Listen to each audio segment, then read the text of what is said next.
বিডিওর তরফে ডাকা সর্বদলীয় বৈঠকে বিজেপির পঞ্চায়েত সমিতির বিরোধী দলনেত্রী ও পঞ্চায়েত সমিতির জয়ী সদস্যকে মারধর ও হেনস্থা করার অভিযোগ জেলা পরিষদের সদস্য ও রাজ্য মহিলা তৃণমূল কংগ্রেসের সাধারণ সম্পাদিকার বিরুদ্ধে মঙ্গলবার বিকেলে কেশিয়ারের পঞ্চায়েত সমিতির কনফারেন্স হলে একই সর্বদলীয় বৈঠক ডাকা হয় কেশিয়ারের বিডিওর তরফ থেকে।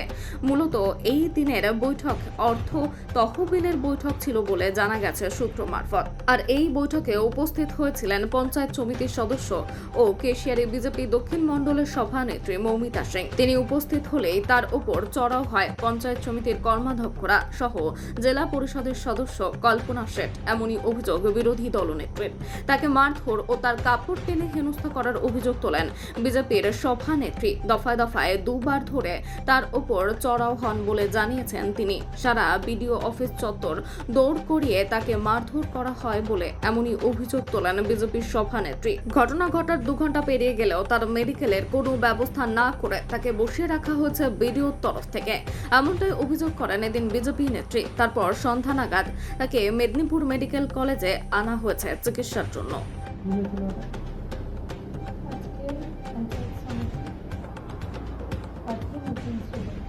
আমি পঞ্চায়েত সমিতির বিরোধী দলনেত্রী আছি, অপোজিশন লিডার আছি আমি পঞ্চায়েত সমিতি। আমাকে ভিডিও চিঠি করা চিঠি আজকে 2টোর সময় বসেছিল 18 তারিখ। আমি বৈঠকে আছি, আসার সঙ্গে সঙ্গে এখানে ভিডিও অফিসে পেপার পরে আমাকে জেপি মেম্বার কল্পনা শেঠ এবং তার পুরো টিম নিয়ে পঞ্চায়েত সমিতির সভাপতি সহ সমস্ত কর্মাধ্যক্ষ মিলে ছুটিয়ে মারছে। পুরো ক্যাম্পাসের ভেতর আমি ছুটে এসে সঙ্গে সঙ্গে ভিডিও করে জেনেছে যে আমাকে ওরা ছুটিয়ে মারছে।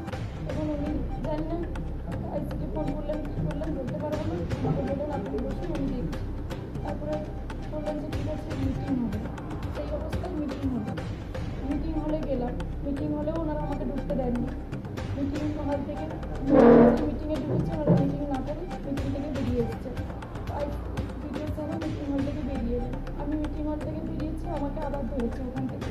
আমি ছুটে ভিডিও স্যারের সামনে পুরো ক্যামেরা বন্দি পুরো ঘটনা আছে, আপনারা কী করলে হতে পাবেন।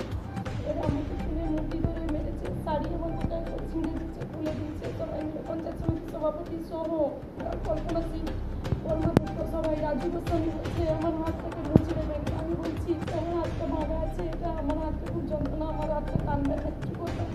ওরা হাত থেকে পুরো ধরে একবারে পুরো উল্টে মুছে দিল, মুখে ঘুষে মারলো, পিঠে মারলো। প্রায় 3টা নাগাদ মারপিটটা করলো আমার ফার্স্টে। ওই আমাকে 2টোর সময় একবার অ্যাটাক করে, তারপর 3টের সময় আবার করে। আমি ভিডিও স্যারকে বারে বলছি, তবু এতক্ষণ পর্যন্ত আমি এখানে বসে আছি। আমি বলছি যে আমার শরীরটা খুব অসুস্থ লাগছে, আমাকে অ্যাম্বুলেন্সের ব্যবস্থা করে নিয়ে যাওয়া হোক। এখনো পর্যন্ত উনি কোনো স্টেপ নেননি। আমি আমার প্রচণ্ড শরীর অসুস্থ লাগছে, আমার খুব মাথা ঘুরেছে, আমার হাতটা যন্ত্রণায় আমি রাখতে পারছি না। ওই সর্বদলীয় বৈঠকে বিরোধীদের মধ্যে শুধু কি আপনি উপস্থিত ছিলেন? হ্যাঁ, বিরোধী লিডার হিসেবে আমি ছিলাম। আর কারোর সাথে কোনো সমস্যা? না, ওই তো বললাম ওরা আমার উপর চড়া হয়েছে, আমাকেই মেরেছে। পঞ্চায়েত সমিতির যত কর্মাধ্যক্ষ মিলে জেপি মেম্বার কল্পনা সিং, পঞ্চায়েত সমিতির সভাপতি উত্তম সিং, আপনার আরেক কর্মাধ্যক্ষ রাজু গোস্বামী, মুখে আনতে পারবো না, শাড়ি টাড়ি টেনে নিচে আমি সেগুলো পাশে প্রকাশ করতে পারবো না। আমি এখনো পর্যন্ত মেডিকেলের কোনো ব্যবস্থা করা হয়নি আপনাদের? মেডিকেল করছি। কোনো পূর্ব পরিকল্পিত? আমি বলতে পারবো না পুলিশ কোনো সাহায্য? আজকে বিডিওর তরফ থেকে সর্বদলীয় একটা অস্ত্র বৈঠক ডাকা হয়, সেই বৈঠকে উপস্থিত ছিলেন যে এই পঞ্চায়েত সমিতির বিরোধী দলনেত্রী বা কেশিয়ারিতে পঞ্চায়েত সমিতির জয়ী সদস্য মৌমিতা সিংহ বিজেপি, তাকে মারধরের অভিযোগ উঠেছে জেলা পরিষদের মেম্বার আপনি কল্পনা সিং সহ এই কর্মাধ্যক্ষদের বিরুদ্ধে তিনি অভিযোগ করছেন। কী বলবেন এই বিষয়টা?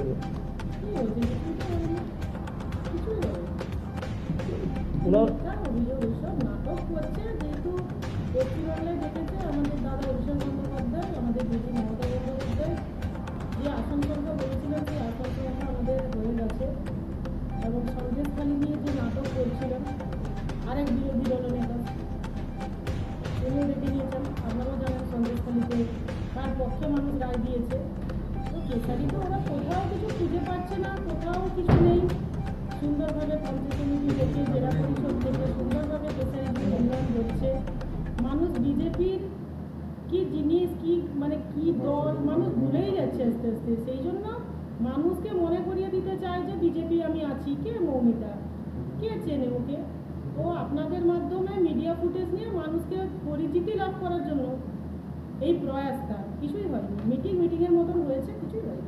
ওনার পঞ্চায়েত সভাপতি কর্মাধ্যক্ষ হয়ে আছেন, কিছুই হয়নি। ওনার আমার অভিযোগ কি তাহলে ভিত্তিহীন? মিথ্যে অভিযোগ, ভিত্তিহীন, পুরোটাই মিথ্যে।